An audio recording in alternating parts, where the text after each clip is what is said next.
Okay, go now. Hello, this is Danny from the Gradual Report, and you're listening to the Cold Case Podcast.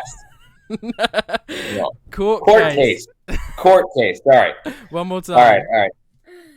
Hello, this is Danny from the Gradual Report, and you're listening to the Court Case Podcast. Wee, perfect. Thank you so much. He can do it. So good.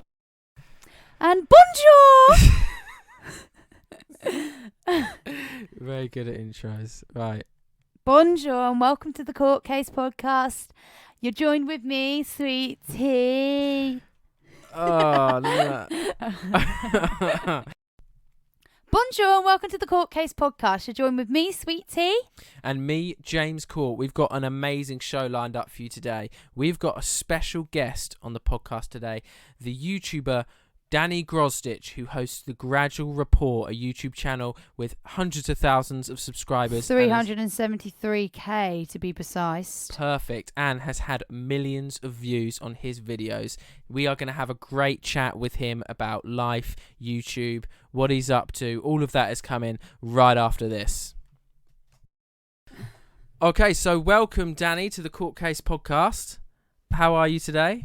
I'm good. It's so funny. Just before you pressed record, you're like, if you say anything, you can delete it. Now, the only thing in my head is all the things that I should not say. That's all I'm thinking is like, okay, don't say this. Don't say that. You'll get canceled for this. You'll get canceled for that. Oh, gosh. You put pressure on I'm just like, oh, God, now what can I say?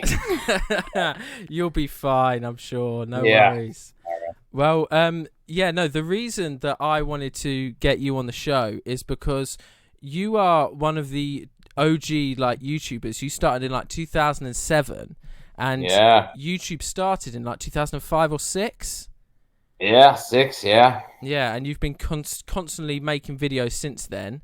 And well, to be honest, when I think about original YouTube, like Double Rainbow and Charlie Bit My Finger, your How to Kiss video, that's in the list for me as I was the first one. I was the first one to put a How to Kiss video on the internet. Yeah. That's a cool flex. Yeah. Yeah, that was 39 million views. And I was like, if you went to Google and you typed in How to Kiss, my face popped up. Bloody molesting fruit. Yeah. And in fact that very video was the reason I got a YouTube account. I was in secondary school, so high school here at the time, and my friend showed me it in class, and we were both just creased up. You didn't search it yourself. No. But no. Your friend showed you. Right. That was it. I swear to God. Oh. Was your friend? No, I believe you. Thank you. I think the friend was trying to tell him something. Oh, probably. But then I went home and I was like, I need to find this guy. I need to watch it again. And so I made an account, and I think you're probably one of the first I subscribed to. Very cool. There was another memory involving your videos from my childhood as well. I went to a youth club in a town near me when I was a young kid, and there was computers at the youth club. And at one point I was bored and I started watching some of your videos, and there was one video you did where I think you're talking about types of sex or types of sex positions, and you just screaming the word sex, and the youth club runner thought I was watching porn, so they banned me from the computers. No. You were just curious. You were just wondering. Yeah, man, you've got quite a history there with the old searches, huh? Yeah, just a little bit. Oh no! Hope you find what you're looking for. But do you remember? Try adding a XXX to any query, and you'll. Yeah. I just have to delete my search history after this interview, just in case. Do you remember filming the How to Kiss video? I do. Yeah. Did you think when you were filming it that it was going to become a huge thing? I did. Oh, yeah. Fair enough. I did. No, really. I literally said to myself, I said, okay, I get it. At that point I'd been making videos for 2 years. Yeah. And I've been on the front page of YouTube, I think like 3 times. Okay. And that was back when YouTube was just a list of videos. Like you go to youtube.com and it was like basically just a list of videos. And it was like you were chosen to be on the front page, and that video immediately gets, 200,000, 100,000 views or whatever. And I did a video called How to Take Out Your Christmas Tree. Yeah. Like 270,000 views in the first like weekend. And I was just like, oh my God, I've made it. Yeah. Here I come. Hollywood, right? Yeah. So then, like, after I fell off the front page and I wasn't really getting a whole lot of views anymore, and I was just like, okay, I gotta do a video that's like forever good, and one that has everything that I know makes people laugh and is funny. So all like you have gum just off screen, right? All that like, oh, I had props just off screen was like, whoa, surprise! Somebody thought something out. Yeah. And then a commonly searched thing, how to kiss, and I figured kids were into that. And so I basically put it all together with the fruit and the watermelons and the punching the guy at the end. And I was basically like, okay, if I make this video and I make it the best I can make it and it doesn't go viral, then I fucking quit. I was just like, I'm done. Like, I know nothing. Yeah. And I made it, and like I think like 2 weeks went by where like it was just regular. I think at that point I was pulling in like maybe 20,000 or 10,000 views per video, and I was just like, okay, so I know nothing, and it's all just a random occurrence, and who cares? And then all of a sudden, maybe like 3 weeks later, the algorithm on Google picked it up. So anytime you Googled how to kiss, I showed up as the first video, like the only video. God. So it was basically like I started getting views from like all these Arab countries, like the UAE and India, and like all these Muslim kids were typing in how to kiss. Great, it's a true story. I looked at the demographics; they got that analytics, man. I was just like, wow, I'm huge in Dubai. That's fantastic. And then it just started, and then it started taking off like everywhere, like Australia and the US and just everywhere. And it was just fantastic, because that's when the money started rolling in. Yeah. That's when it was like, oh, you're making $500 a month on YouTube, and then you're making like $8,000 a month on YouTube. Wow. And then in the height, I was making $30,000 a month. Wow. Bloody hell. That's cool. Like $1,000 a day. I was just like, yo, I'm rich. I rented a house in Beverly Hills. Wow. I got a matte black BMW with 20-inch Giovanni rims. I got a badass Repsol Honda motorcycle so I could drive to the gym because I didn't feel like parking. It was such a nightmare to park. Yeah. I worked out at UCLA and had a pool with a koi pond and all that shit. That's in fact, I think I remember your koi pond in a couple of your videos, actually. Yep. Yeah. Yep.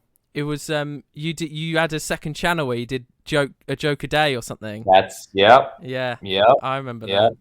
Diary 09. Yeah. Yeah. That was actually the first, well, not the first, but like one of the very first everyday vlogs that existed. Shay Carl called me and he was just like, dude, I'm thinking about vlogging every day. And I was like, you should. He's like, because he's watching mine and he's just like infinitely more interesting with his like 9 kids and his wife and that whole bent they had. And then from him, I think like a bunch of people started vlogging every day. And they were just better at it, and it just got better. I was like a single dude who was like trying to be funny, and it was just like not interesting. I needed a lot more interesting shit. But then you got your. I mean, YouTube just changed. Like Casey Neistat came up, and he was like a filmmaker who like vlogged every day, and then Logan Paul came through with his Vine following, and it's just a totally different world now. And I love what it turned into. Because I was just like, it's super entertaining, but I'm also kind of like pissed at myself for not staying relevant, right? And I'm just kind of like, I'm weirdly famous in small, like in Dubai or in Serbia, Montenegro and Croatia and Bulgaria, like the Eastern Bloc. I did a series of YouTube videos called, what is it? Serbian Lessons Guide. Yes, yeah, I wanted to get to that later. Yeah. Oh yeah, well, let's do your questions because I could just ramble. I mean, you were talking about me, so I'm like, I know a lot about that. Yammer on and on, but yeah, what do you want to know? So if you look at your channel, you've done quite a few different types of videos. You've done like the comedy ones, like How to Kiss. You've done a few travel ones. Like I was reminding myself of some of yours this morning, and I was watching another favorite one of yours, which was Epic Hike to the Top of a Mountain, where you went with your friend Oliver to the top of a mountain. Yes. Yeah. And I was wondering, because your content varies a lot, what's your favorite type of video to make? Oh man. That is, you know what? All of them. I know it's like a bullshit answer. Yeah. But here's the thing: the reason they're so varied is because I get, like, if all I did were hiking videos, I would want to never go hiking. Yeah, cool. Yeah, right. fair enough. If all I did was science experiment videos, then I'd just be like bored. I'd be like, okay, I'm done with this. I hate it. Right. But basically what happens is I keep it interesting for myself. So I'll do like a hiking. So like that day, the hiking video, like I wanted to go hiking and I was like, oh, let's make a video of it. Right. Yeah. Or I'll be on the internet and I'll find like what do you call that? Like a science experiment. I'm just like, oh, dude, I bet we could take that and just add like, fire to it in some way and make it. Because like I did that one with the candle where you put the cup over it sucks the water up. Yeah. And then I was like, what if instead of water it was alcohol? And it just basically like exploded and caught fire and I was just like, yeah. And then for a while I was trying to get in this. I remember when Logan Paul was like smashing all those plates. Oh. And I was like, oh, dude, I got to get into that. So I started freezing these big blocks of ice. And I started just like smashing those, and I was just like, "This is just a fucking mess." Oh my god! Have you ever met Logan Paul? Like one of those? No, I never. No, I mean, no. No. Have you? Just no. Yeah. I've met a lot of YouTubers, but they're all like super OG, really? OG. Like Philip DeFranco. I really rate Philip DeFranco. I'm a big fan of him. What was he he's like? Super nice. Huh? What was he He's like? fantastic. Okay. He's exactly like you imagine, just fantastic. But I don't think people realize how focused or how like, just kind of like he's got his thing and he's doing his thing. And if you're not in his radar or on his circle, then just like, yeah, okay, Yeah. just friendly, super friendly though. Hassan was all right. Who else did I meet? He's gone off the radar a bit. Kasim G, is that who you were talking He about? made his money, right? Yeah.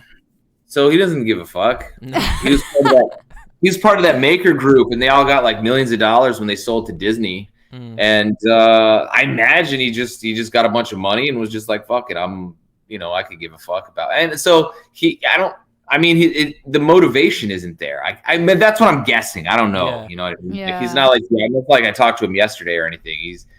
He's just not on the YouTube, so I don't fucking know. Because he was like one of the first people that did the whole talk to people on the street videos, and they used to be so good. That was really good content.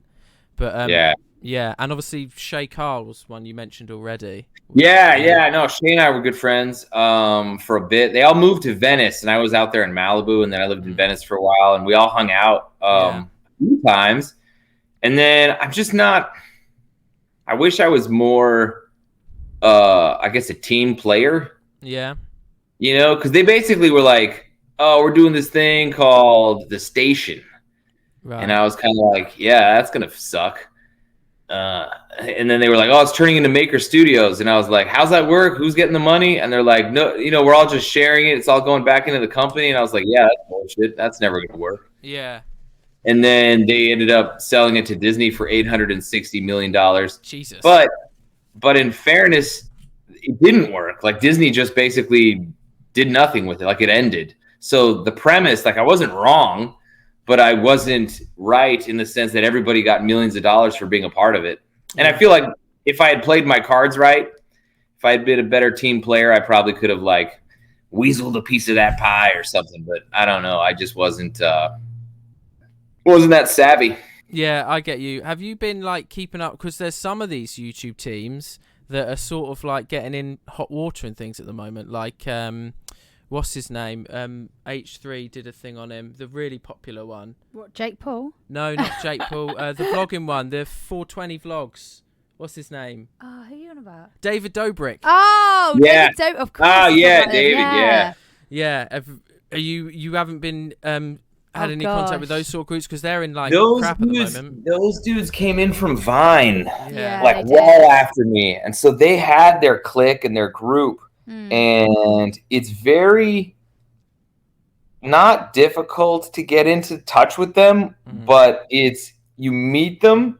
And if you don't have the subscriber count or you don't have the views, you're not hot, you're not sizzling, then it's very, very calculating. You know what I mean? Like even Philip, even DeFranco is kind of like, and here's the thing, like this is the game, right? YouTube is a game, and it's 100% like, what are you bringing to the, like, why would I do, like you, it's like, imagine walking up to like Jerry Seinfeld and being like, hey, Mr. Seinfeld, I got this great idea for a travel series.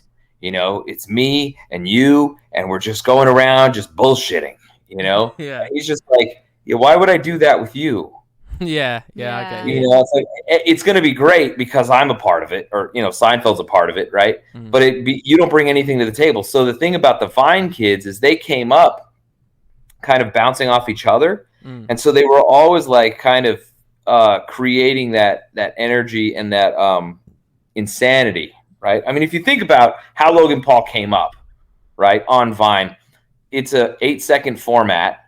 And they just like make something funny in 8 seconds. So he would like go into grocery stores and like jump on the you know, the scanner, you know, like a beach whale, and he would like run up and like sniff people, right? and they would just do like just these insane.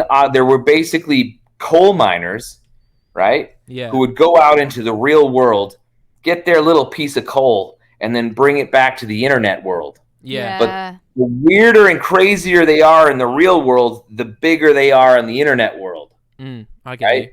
So it became this little kind of like a microcosm of these people that were just the more outrageous and the bigger and the better and the bigger and the more and until you find a dead body in a Japanese forest. Oh my god! and then it's like, and then everyone's like, oh, how could he have even thought that was an okay thing to film? It's like, have you seen the trajectory? Like, was there any other way this could have headed? You know? And then you see Dobrik, and you're like, oh, is he in hot water? Oh yeah. Good point. Did he make some people kiss each other and they didn't know? Yeah.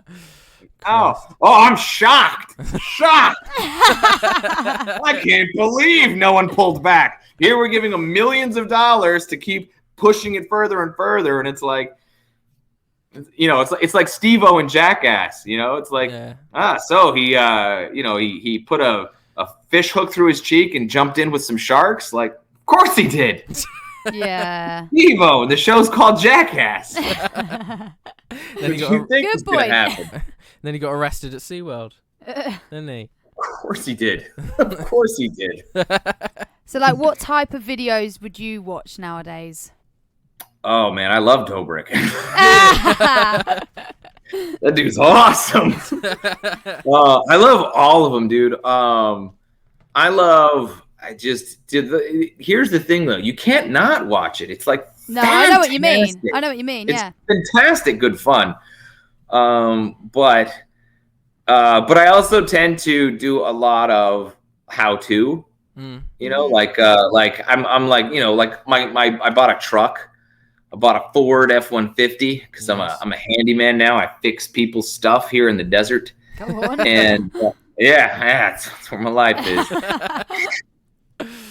And so I got a truck, and I got it for $3,000 because there was no air conditioning, and it's crazy hot out here. So then I went on YouTube and I was like, typing in the old F-150 2000 air conditioner broken. And so it's like, top 5 things that could be wrong. And then I went to a junkyard and I just took apart all the shit that was in this other truck to figure out how to get to the part. And then I took the part and switched out. Now my air conditioner works. So. Nice. That honestly wasn't as interesting as I thought his answer was going to be. I did a video about, I filmed something in that same junkyard with a trailer hitch. Like I took a trailer hitch off of some junky car and put it on my truck, and just stupid shit. Like but those videos are like so hard to film just because you have to make it clear, like which bolt, and you have to do each camera setup is like just an absolute chore. And so I was just like, I'm not doing that. Yeah. But speaking of different things you filmed, there's one video in particular that you made that was really unlike a lot of your other videos that I find myself sometimes coming back to because I thought it was so well made. All right. I really love it. The video is called Great Love Story, and it was filmed, it was a script done from your stand-up, and it was the one about knowing the girl's name. Yeah. And it was like really well filmed, and you had actors, and it was great. And I just wondered why you've never done anything like that again, because I love that video. That video was fantastic, and it is fantastic. And that's when I was living in Beverly Hills. All that was shot in that Beverly Hills house. That takeaway when I'm there with the thing at the koi pond. I mean, that's all right there. And so I had crazy money, right? Yeah. And I had nothing but time. Like my whole purpose in life was to make videos. So it was like all 100% focused on that. And I would do stand up, and I had these great stories. And the stories basically come from like when you're at a party and you're telling stories about like, oh, this one time I had a threesome, or whatever. Yeah. Whatever stories it is you get up to. But anyway, so I told this story once at about not being able to remember this girl's name, and everybody was like, "You should call her. You should call her now." And so I called her, and everyone was like, "What's your name?" She's like, "Fuck you, you piece of shit." Like, I don't want to like tell you my name. Like she took it, the other way. She was not excited about me forgetting her name over and over again. So then I was like, oh, I gotta. And my friend Alex was he wanted to be a director, or is a director, and he's like, dude, I would love to make that into a thing. And I was like, sure. So I wrote it out for him, and then we spent 3 months every weekend, right? Because like none of the actors were paid, and everybody has something better to do, right? So we filmed it like every Saturday evening for 3 months, because that's all we could get time for the other people. That's the only time they were available. So it was kind of like we were working with people who had better shit to do, who were taking their time off from their regular lives to meet with me for 4 hours to get this one scene. Yeah. And then next weekend we'll get the next scene, and the next weekend we'll get the next scene. And it was just such an amazing chore to like get all that together with the props and the locations and it was me. Like 90% of it was me. But then it was like, okay, we have his dad's office, right? And so we shot like that scene with those 5 people, one weekend. Yeah. And then, but everybody, and so trying to like get that group together again, like let's say we missed something, and it was like, oh, we need to get that 5 people together again in that office. Otherwise it's not gonna, and it's just like, it's like fucking, so logistics is the reason I don't do that. Oh, okay. Fair enough. Yeah, fair enough. Simple logistics. It is a beautiful video though. I'm a big fan. fan. It is gorgeous. I wanted to get into some of your traveling, because as I've watched you over the years, you've stayed in different places. I've seen you in like Australia and America and somewhere. And so like, how many places have you lived in?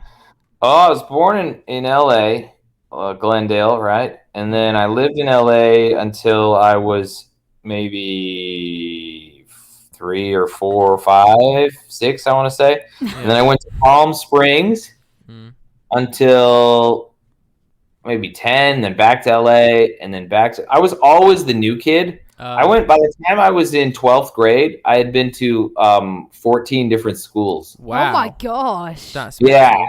So it was like every like year I was in a different house, different school, different. So I was always the new kid. Yeah. Right. Which was fun in its own way. But it kind of, you develop like an interesting, I want to say like psychosis. Right. Because I don't value people as much, because I'm like, I'm not going to know you in a year. Yeah. Right. So I'm not going to know you. So what's cool is that I get to reinvent myself every time. So I'm always like a new guy. Like I get to be this guy now. Right. Yeah. And so like, I would always say things that like maybe hurts people's feelings, maybe pisses them off, maybe, but also like, makes great friends. But I'm not going to know those friends either. So I had this like whole bent on life, and that was like my formative years. And then I went to UCL and then law school. And then after law school, I was like, yo, I'm fucking done with school. Like I'm out. Like, fuck this, and fuck work, and fuck life. And so then my girlfriend at the time was like, she was getting her master's in nursing. And she was like, I'm getting my master's. And she was thinking of going to Johns Hopkins because it's a great medical school in Michigan. And I was like, okay, fuck that. Like, there's no way. The only regret I had was that I didn't go to the University of Hawaii. Ooh. Right? Yeah. Because it's basically a vacation, so you might as well just go to a nice vacation spot. So I convinced her to go to the University of Sydney, Australia, and get her master's in nursing. Okay. And then I went with her to Australia and lived with her for 2 years. Wow. Oh, wow. In Australia. Yeah. And then we came back to the United States, and we're in LA for a bit, and then we went to live in Vegas for 2 years. And then that's when the Serbian lessons thing was like really popping off. So then I went to Serbia for like 9 months to do like a big tour, and then ended up falling in love with this other girl, and then told the girl that I had known, the whole, like the last 10 years, was kind of like, hey, I'm in love. Oh no. Oh no. Else. And she's just like, yeah, fuck you. And is that the one who you forgot name, and then you had to call her up and ask her what her name was? Yeah. It was a real shitty thing for me to do, but the heart wants what the dick wants, and when that's the saying. That's how it goes.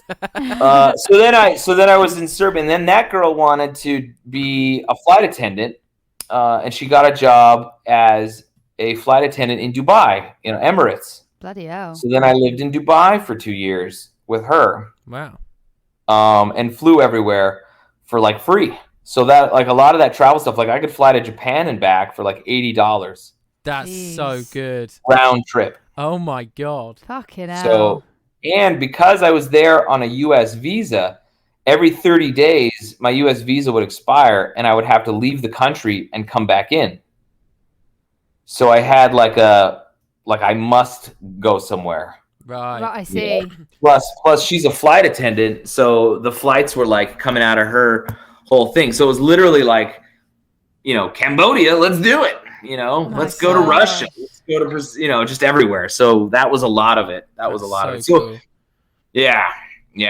I got the sweet end of that deal for sure. Oh. Being cabin crew is a very tough job. It is. It's what I want to do. Yeah, it is. Just imagine jet lag all the time. Forever. But it is phenomenal. I can't recommend it enough. I mean, as far as seeing the world, and you get on planes like people get on buses. You know what I mean? Yeah. You're like, I want to go to New Zealand for the weekend. Let's, go. It's like $35. Here you go. So out of all of those countries then, what would you say is your favorite one? Oh, that's the thing. They all have different places in your heart, I'm guessing. Yeah, no, I mean, everywhere you go is about the people you're with. Yeah. 100%. Because you could go to Disneyland, but if you're going with your ex-wife True. It's not gonna be the happiest place on earth. Yeah, of course. You know? So it's all about the people you go with. It's 100% about that. But here's the thing: if you go somewhere cool as shit, you meet people that are cool as shit as well, right? So when I was in Cambodia, it was there for the New Year. And everybody's like throwing powder on everybody and doing the water gun fights in the streets, and it was just basically like a lot of fun. And you could just strike up a conversation with anyone about anything, and just fucking have a great. And that's the thing, you have to be open to that. Yeah. You can't go there and be like, "Don't get it in my hair." You got to be like, "Yo, spray me, bro." Yeah. Yeah. Get the oils out. Absolutely. Get weird. Have you been to the UK? I have. How did you find it? That's obviously where we're from. All right, here's the thing about the UK. Oh, God. You guys are really into coins. Really into coins. And the coins are worth a lot of money. Christ. You go to some places and it's all paper money, like Cambodia, right? They use American dollars, and then their change for less than $1 is their currency. Is actually like 25,000 ren is 25 cents, right? Oh, wow. Oh, Okay. right. But in the UK, what their biggest, their smallest paper note is what, 10 pounds or something like that? 5 pounds? 5 pounds. So a 5 pound note, which is like what, $8? Yeah. Yeah. So $8 is the smallest paper money. So if it's less than $8, you're dealing with coins. Yeah. Yeah. You know, so I remember walking out of a bank and I had like 4 pieces of paper and I was like, I am so poor. What is this? This is nothing. And then I buy something and this guy gives me like a satchel of coins. And I'm like, I don't know what the fuck this like. And they're all thick and one's 2 pounds and one's one. And I'm like, this is $3. This is 4. It's like I had at the end of a week, I had like 80 US dollars in coins. And I'm just trying to like figure out what pence is. So basically, there's the start. Here's the start of the UK. It like that. Yeah. Oh my God, it's such a nightmare. And it's like your pockets are full of coins. Everywhere you go, it's like heavy and. So anyway, so there's that. But you guys have a lot of stuff that isn't the same. Right? Right. So like we'll sit there and we'll watch Downton Abbey. Yeah. Okay. And we'll just be like, this is the greatest. Oh, the manners and the poise and the you know and the whole thing. And then you go to a football game, and you're like, who are these people? Why are they screaming and throwing up in the streets? Oh, don't get started. Yeah.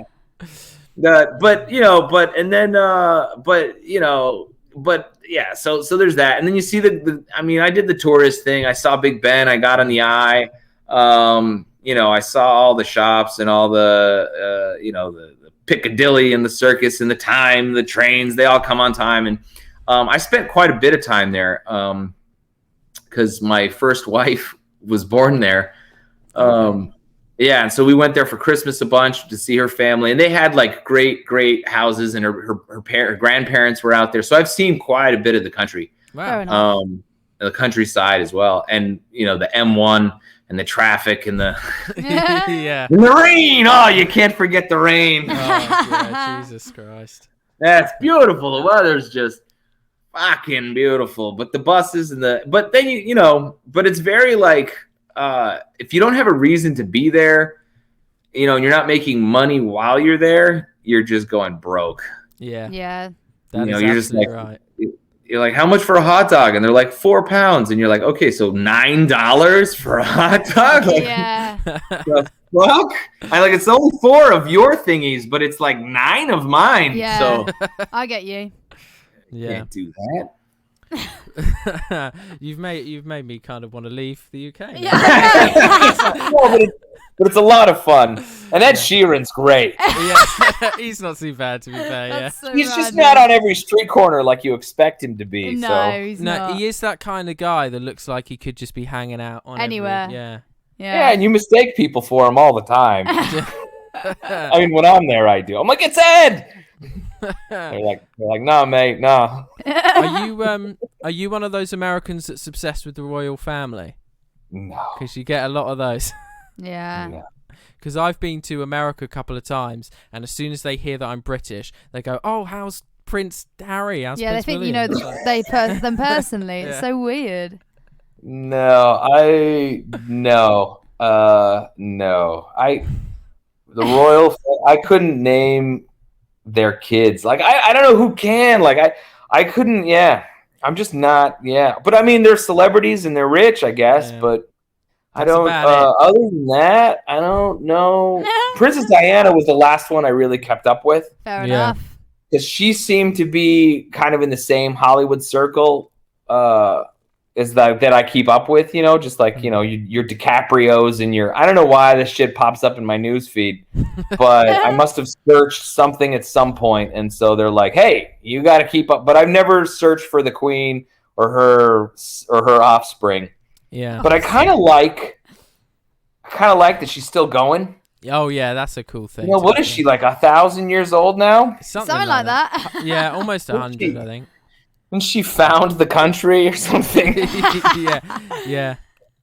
But then her kid Charles, like he's going to be king for all of 20 minutes? I think so actually. I don't think that's a far stretch from the truth. No. He's not going to be king for that long. No, he's not. She had him young, and then the kid, the next one is William, I think. Mm-hmm. Billy, good old Billy boy. He's gonna step in there. He's got a righteous brood going as well, and he does. They're gonna keep going, man. I don't see them stopping. They got a lot of support. Yeah, exactly. You know, there's a lot of taxes going their way. I think she's on the money in Canada and Australia as well. So. Oh wow, yeah. Well, I mean, yeah, it's quite a unique thing for our country to have. That's quite nice. Yeah. But I did. I wanted to move on and chat about Serbia a little bit. Yeah. You have your Serbian lessons video, and you said earlier you're quite famous in Serbia. What is it like there? How big a following do you have? Fucking amazing. If you ever have the opportunity to be a famous person, a joyful famous person, I'll say that. Yeah. Because I mean, like, I don't mean like infamous, like, you know, don't go out there in like, you know, murdering people or something. But what I mean is like, I got known as, I did a thing called a Serbian lesson, right? Where I speak Serbian, kind of, sort of, right? Yeah. So when I was a kid, my grandmother took me to Serbia every summer to just hang out with other kids in the neighborhood and all that, and I picked up the language, but I speak with like a southern drawl, you know, which is kind of like a farmer's accent, if you will, right? But it's very specific to Vojvodina, which is the north of Serbia. So I have like a northern farmer accent. And that's just how I learned it, and that's how I speak it, and that's just how it's gonna be, right? I didn't learn it in school with you know, whatever accent that they teach or whatever. So when I speak, it's like, who's this hick? But it's like a very specific hick from a very specific part of the country. So they're just like, how the fuck do you know that dialect? Yeah. Right? Which is what makes it so hilarious, because I basically speak it with American thoughts, but with like a hickish accent. So everything I say is funny, right? Just on its face. It's like, imagine you talk funny, and everything you say is hilarious to the people you're speaking to, right? And so that's basically the premise of the Serbian lessons. And so I say, you know, ridiculous things with swear words and all that stuff. And it took off, like it went huge. It went viral in the country. Like there are lots of people there. Like the country only has like 7 to 10 million people in it. Okay. Right? And their biggest city is Belgrade, and it has like 1.5 million people. And my Serbian lesson videos altogether probably have like 20 or 30 million views. My God. Right. So you figure the numbers game, it's got to be like 1 in 10 people would have seen one of my videos. Yeah, literally. Yeah. At some point. Right. Yeah. So when I go there, I just like, if there's a group of 45 people, guaranteed 5 of those people know who I am. That's cool. right? If there's a group of 100 people, you know, the numbers just go up and up. And now if you concentrate that within age groups, right? So people from this age to that age, like if I go to a club, right? Yeah. And it's teeny night, right? And there's a bunch of like, you know, 16 to 25-year-olds, right? That generation of people, like 90% of them know me. Cool. That's crazy. Right? So it's phenomenal. Like I get on a bus and if I stay quiet, nothing happens. But if I say anything, people turn around and they go, "I fucking know you, bro." to the point where I was getting picked on in the street. Some dude was picking on me because I was American. And he was saying something like, "Oh God, what was it?" We were at Exit. I don't know if you guys know about Exit Festival, right? But it's this big rager. And it's over at like 5 a.m. So 5 a.m, we're at one of these Piescovi places where they get the burritos, the little, not burritos, but Piescovis. It's like a burger, right? Like a gyro for you guys out there, okay. Or what do they call that? No, it's not a gyro. It's what's the food after you go to a club in the UK? Oh, kebab. A kebab, that's it. It's like in Australia, kebab. So it's like a kebab. So and everybody's sitting on this wall. And so my girlfriend was like, she saw a spot. She went to sit at that spot. And that was the only spot available. And this guy comes running up like, "Oh, that's my spot." And she kind of rolls her eyes at him, kind of like, "Oh, God, like this fucking guy." So she gets up and we start walking away. And he's like, "Don't roll your eyes at me." Just kind of like, "Look, you know, chill out. We gave you the spot. I'm walking away. You know, forget about it." And he's just like, "Oh, you think you're American? You think you can come here and do whatever you want?" And I was just like, "Oh, okay, this is gonna be one of those situations." Right? I was like, "Oh, bro, hold on a second." I take my watch off, right? Take my phone out of my pocket. And I hand it to my girlfriend. I'm just like, yeah. I'm the fucking American, bro. I'm gonna fuck you up. Oh God. Right? And then what happens is this crowd comes around us. Right? And this dude walks up to me. He's like, "Hey, I know who you are. And don't worry about this. We got you." And I look around and there's literally like 30 people like ready just to beat the fuck out of this guy. Oh, wow. And what the hell? I was like, "Oh no, yeah." And his friends kind of pick up on it. And they're like, no, we're just good Christian people trying to make our way home. We didn't mean any trouble. And I was just like, wow. I've been pulled over by cops. And I remember, this is a great story. Actually, I got two more for you if you got the time. Yeah, absolutely. Go on. Just like being famous in Serbia, outside of like people stopping you and wanting to take pictures with you. And like if I'm in a restaurant, people come over to the table and take pictures, and like the chef will come out and bring like a special dessert for me, and you know, so there's like all kinds of amazing perks that come with just the sweet, and everyone's so loving and endearing and just grateful, and because I like they laughed and they thought it was funny, and so it was kind of like, you know, so I come when they meet me, it's always like a happy thing. It's like, wow, like, you know, like a unicorn, I found one, you know, like something like that. But I remember one time I got pulled over and I was in such a bad mood.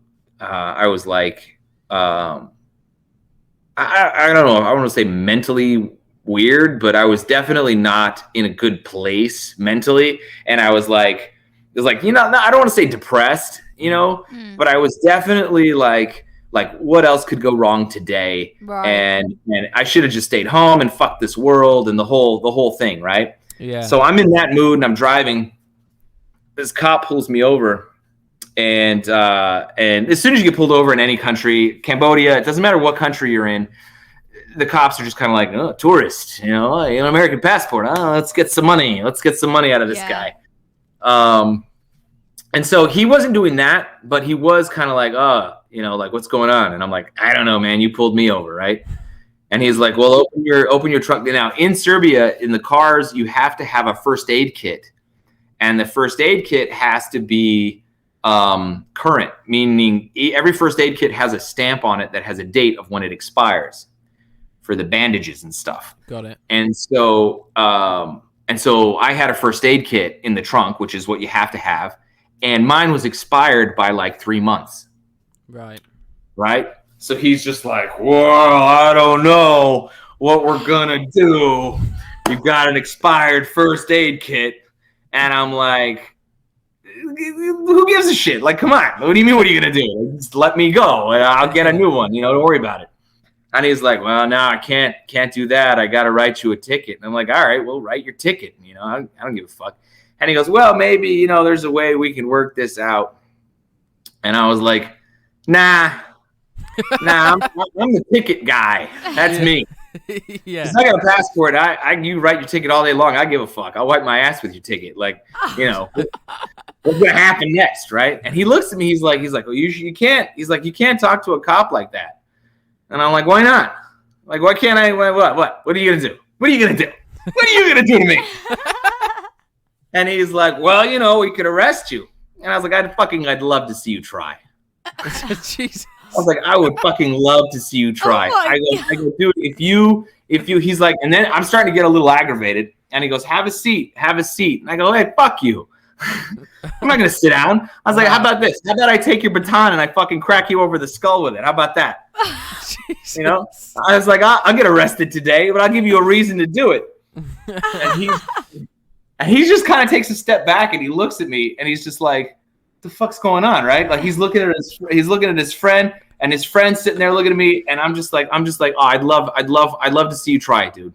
I'd love to, you know what? I want to be the guy when we get back to your precinct, right? And they say, why are you arresting this guy with the American citizen? Why are you arresting this guy? It's like, oh, because he had an expired 3-month-old fucking whatever the fuck, I'm like, no, you're hassling me and fuck you and fuck this, the whole thing. And then the dude's like, look, man, you really got to calm down, because you're getting, and I was like, and then his friend, his partner, right, comes in and goes, I knew you from somewhere. He's like, this guy's a comedian. He's just fucking with you, bro. He's just fucking with you. He's the Serbian lessons guy. He's like, my kid loves you. My kid's all over your shit. This is fucking hilarious. He's like, can I get a photo with you? He's taking pictures of me. Way. Yeah. And then they're just like, and the older cop is just like, I don't fucking understand this world. You can't talk to people like that. You're gonna get your head cracked in. And I was like, not today. Not today, buddy. That is so lucky. That is great. Jesus, that's ballsy. I didn't give a shit, dude. I've done that once in Cambodia too, where I just like had enough, and I was just like, I ran a red light, and they pulled me over, and they were like, "You ran a red light," and I was like, "Yup." And they were like, "You can't just." They're like, "You can't just do that," and I was like, "Dude, I've seen your streets. I've seen how you people drive. I was one of 35 people that ran that fucking red light. Yeah. You know what I mean? This is mayhem out here. I'm out here on a scooter risking my life. I don't know why." And they're like, "Well, you can't do that, and we're gonna have to fine you." And I was like, "Nah, I've already been fined today. I've had enough of the fines. And no more for me. Thank you." Oh my god. And then I stood up. He was like, get off the bike. And I stood up, and I was just like, I don't know, 6 feet taller than him. And then I was like, what did I yammer? I said something, and he was like, sit back down on the bike. And I was like, make me. And he just looked at me like, oh, this is gonna be a problem. So he gets on his whistle. He starts blowing the shit out of this whistle, and out of 30 seconds, 45 police officers showed up, and a couple of military dudes, and the whole thing. And I was just like, oh, this is fantastic. And I pulled out my camera and started taking pictures of everybody. And they were like, what are you doing? And I'm like, I don't know. What the fuck's going to happen? I kind of want to see what's, I'm going to have a story to tell. I want to have photos. You guys are going to start hassling tourists or beat the shit out of me, or we're going to get into a fucking kung fu situation. Like, I don't know, but I want to have some video of it. Yeah, start vlogging. Yeah. And so they were like, all right, look, things are getting out of hand here, And I'm just like, I'll say. And they're like, if you delete the photos, we'll let you go. And I was like, okay. That was easy. Sure, I'll do. I was like, what do you want it for war crimes? Like, who are these people? Oh my gosh. Thank you for those stories. Those are fantastic. I got a million of them. It sounds great. We're coming towards the end now, but we asked our audience to send in some questions that they might have for you, and I just wanted to give you some. Some of them you'd already answered throughout the thing. One of them was, do you know anyone that actually works at YouTube? Have you ever talked to anybody that? Yeah. You know, and you know what are they like there? Because there's some people that think that they're quite detached from the creators, or is it a good relationship? Well, here's the thing. I was with YouTube before YouTube got bought by Google. Right. So, in fairness, the people that I know that worked at YouTube before Google took over. And so what happened was there was a shift from, there was these curators, people that would basically say, oh, this gets on the front page, or this is noteworthy, or this is fun. And then what happened was they switched it to an algorithm-based search to make independent, like your experience on YouTube is completely different than anyone else's because it's tailored to you. Yeah. YouTube only wants you to stay on YouTube. That's all they want. So they go, this guy likes cat videos. We're going to give him nothing but cat videos. So a lot of the engineers at YouTube are just interested in tweaking the algorithm to make it more accurate so that you get a better user experience so that you stay on YouTube. I wouldn't say that they're detached from the creators. I would say that they don't give a fuck completely because they know they're more interested in the end user than the creative side. Because like people are going to watch something, right? They're either going to watch me or repurposed Ellen DeGeneres content. Yeah. You know, and it's up to the user to decide what they want to see. And the only thing YouTube wants to do is give the user what it wants. Yeah. Right. So I would say that they're not so much detached as much as they are completely and totally ambivalent. Yeah. Yeah. Got it. Well, thank you for that answer. Yeah, That's I mean, perfect. we've got another question. Somebody asked, do you see yourself doing YouTube for the long time? Well, you already have been. I mean, you have been, but any longer? 11 years, What's your right? plans? Yeah. Oh man. I don't think I'll ever delete the channel. Mm-hmm. I don't think that'll ever happen. But will I continue posting? I kind of slowed down in the last couple months just because money is a thing and I have to earn it in a different way. But I do enjoy posting content. I do enjoy creating content. Yeah. And I enjoy audience feedback and I enjoy all that. And so as long as it stays relatively awesome, you know, as long as people are watching, I'll keep posting. But I mean, here's the other thing. Like if I'm the only person watching it as well, like I just went through my Cambodian, that's why I keep talking about it, videos, the travel videos where I drove a motorcycle across Cambodia for like 3 months. And I was like, man, that was such a fucking great period of my life. Like that was just such good stuff. And I was like, man, if I'm like 65 years old and I'm looking back on that, it makes me want to make more cool shit now. Yeah, that's fair enough. Like a memory collection for you. Yeah, exactly. Yeah, exactly. Love that. So I will continue making YouTube videos in the long run, if only to serve as my own personal diary. That's great to hear. Yeah. Yeah. Yeah. How it should be. Yeah. A little bit of everything podcast had said, do you think it's just luck to get a big audience or there's other factors? Oh, always other factors. Yeah. Yeah, lots of factors. Luck is definitely luck. I don't think luck, because I mean, if you look at Mr. Beast, that wasn't luck, right? Yeah. I mean, he just kept throwing shit at the wall. His big breakout video was him counting to 100,000 or some shit. Yeah, I remember that. Yeah. You know, and then he said Logan Paul's name 50,000 times, and when the guy had nothing, you know, and then as soon as he got a sponsorship deal for like 10 grand, the first thing he did was walk out and give that 10 grand to a homeless person. And then it was on. And then it was like, oh, someone will give him 20 grand. Then he's giving 20. Now he's out there giving houses to fucking pizza delivery guys. Yeah. You know, so it's not so much like people are like, if you're doing you and you want people to like you for you, then you got to be lucky enough to get in front of 100 million people so that 500,000 of those 100 million people will like you for you. Yeah. Right. But if you want to be big and famous or whatever, then it's a pretty set format. You just got to do the Logan Paul or the Mr. Beast or just something interesting that people are going to fucking get into. Yeah. We got one final question, Go for which it. is from Peter in Bognor, and he says, how many boiled eggs can you fit in your mouth at once? Ooh, that's a good one. Very YouTube specific, this one. I would say 5. 5. Ooh. Maybe less. 1 in each cheek for sure. Yeah. And then I'm thinking like 2 and 1. So I'm thinking 5. 5. Fair enough. Like kind of like in the teeth gap, huh? Yeah. 1 in the middle, and then 1 in the other tooth, and 1 in the cheek. I'm thinking 5. It wouldn't be pretty. No. I mean, it would be a mess for sure. Yeah. Maybe we've got to see it.